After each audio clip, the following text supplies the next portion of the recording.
Hello friend, સ્વાગત છે તમારું મારી યુટ્યુબ ચેનલમાં.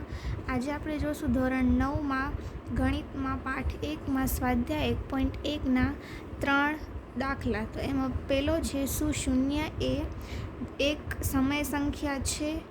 તેને PQ સ્વરૂપમાં લખવું. અહીંયા સમય આવશે. તો શૂન્ય એ સમય સંખ્યા છે, તો આપણે લખીશું કે હા, શૂન્ય એ એક સમય સંખ્યા છે.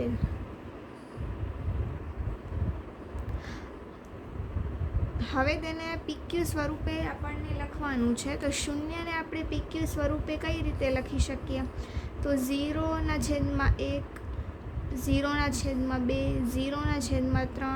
આ જે છેદ છે એ માઇનસમાં પણ લઈ શકીએ વગેરે. બીજો છે, 3 અને 4 વચ્ચેની 6 સમય સંખ્યાઓ લખવાની છે.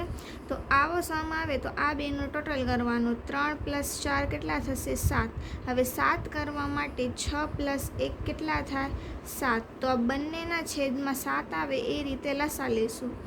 તો 3 એના છેદમાં 7. હવે ઉપર નીચે 7 લઈએ તો ઉપર 7થી ગુણવું પડે. તો 3ને પણ 7થી ગુણશું. 4માં પણ એમ જ. નીચે કાંઈ ના હોય એટલે આપણે 1 લઈએ છીએ. અહીંયા 4 આવશે. 7 તેરી થશે 21 છેદમાં 7 અને અહીંયા થશે 7 ચોક 28 છેદમાં 7. હવે બંને વચ્ચેની 6 સમય સંખ્યા લેવાની. પહેલો અને છેલ્લો અંક નહીં લેવાનો. તો એનો આન્સર છે 22 છેદમાં 7થી કરી ને 27 છેદમાં 7.